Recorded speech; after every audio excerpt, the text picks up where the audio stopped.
Your dog is lying on the couch right now, or on your bed, or pressed against your legs while you watch something, and it feels completely natural, like that's just what dogs do. But roughly 15,000 years ago, there were no dogs. Not a single one. There were wolves. And the gap between what those wolves were doing and what your dog does today is one of the stranger stories in biology. Let's go back to what wolf life actually looked like before humans changed everything. Wolves in the Pleistocene were apex hunters. Not scavengers, not opportunists. Coordinated, strategic predators. A pack of 6 to 10 wolves could bring down prey 10 times their body weight. Studies of modern wolf packs in Yellowstone show they cover 50 kilometers in a single day when tracking prey. That's not a leisurely walk. That's a sustained, purposeful march across terrain most animals avoid. The hunt itself could take hours. Wolves read the herd, identify the weak animal, cut it from the group. Then comes a chase that lasts 20 minutes to 3 hours depending on the prey and the terrain. When a hunt succeeded, the pack ate immediately, and ate a lot. A wolf can consume 9 kilograms of meat in one sitting. Then they slept, sometimes for a full day. This is important because it tells you something about the original wolf schedule. Feast and fast. Intense effort followed by genuine rest. No fixed routine, no daily obligation. Between hunts, the pack had time. A lot of it. And what wolves did with that time turns out to be directly relevant to why dogs exist at all. Wolf packs are not just hunting units. They're social structures with dominance hierarchies, long-term bonds, and complex communication. Wolves groom each other. They play. They vocalize in ways that researchers still don't fully understand. A 2010 study by Friederike Range at the University of Vienna found that wolves remember favors. If one wolf shared food, the other reciprocated days later. That's a social memory most people don't associate with wild predators. Wolves also raised pups communally. The whole pack fed them, protected them, played with them. A wolf pup spends its first months doing almost nothing except playing and learning how the pack works. Which means play was not optional. It was preparation. Every game was practice for the hunt. Now here's where the timeline gets strange. Around 15,000 years ago in East Asia, possibly earlier in Europe, something began shifting in the relationship between wolves and humans.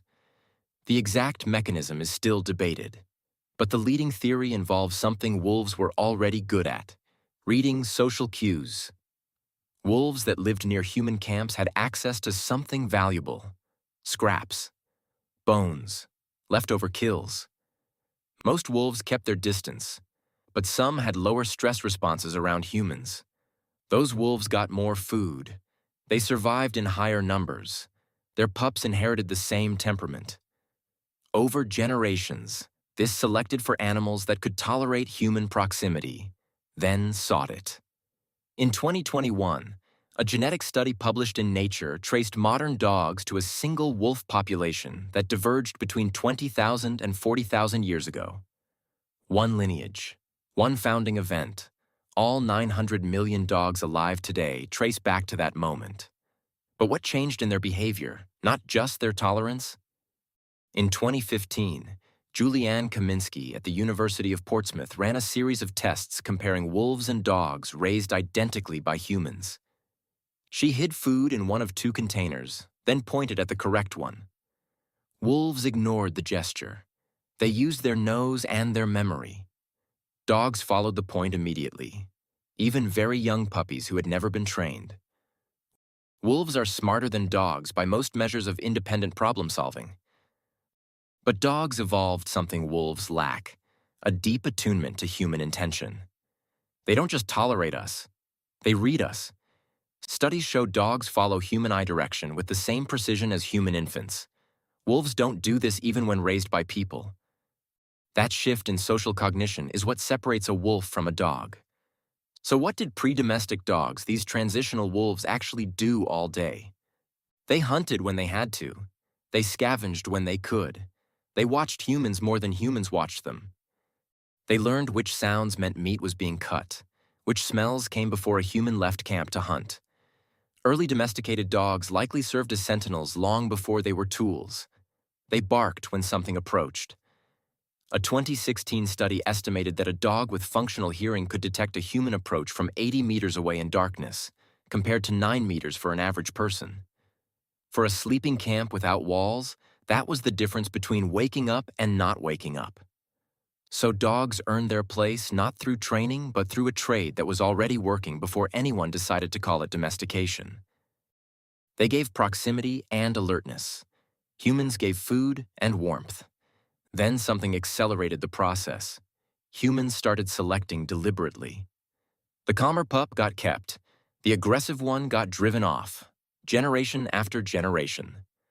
Russian geneticist Dmitry Belyaev demonstrated how fast this works.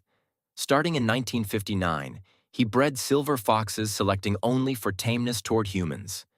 Within 10 generations, the foxes showed floppy ears, curled tails, spotted coats, and actively sought human contact. The same physical changes that distinguish dogs from wolves, without a single wolf. Selection for behavior reshaped the body. This is why dogs have floppy ears, and wolves don't. Floppy ears mean lower adrenaline during development, a calmer nervous system. The physical differences you see are symptoms of an internal change that happened thousands of years before anyone noticed. By 14,000 years ago, in what is now Germany, dogs were being buried with humans. In a grave near Bonn, a man and woman were buried with a puppy placed between them. The puppy had a healed leg fracture. Someone had cared for an injured puppy, fed it, protected it while it healed, for no practical reason. That puppy was not a working animal. It was a companion. And that is the full arc of what dogs were doing before they were dogs. Hunting in coordinated packs across 50 kilometers of frozen terrain. Reading social dynamics inside the pack with a precision that made them capable of remembering debts. Raising pups together across multiple adults. Building the group memory that made each generation smarter. Then drifting toward firelight, watching, waiting, being useful. And slowly, over thousands of years, becoming something wolves never were. Not a predator, a partner.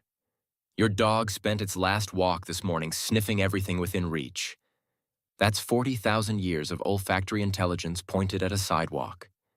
The couch, the warmth, the waiting by the door, none of that is new behavior. It's the same animal that waited by the edge of a fire 15,000 years ago, reading the humans inside it. Just closer now.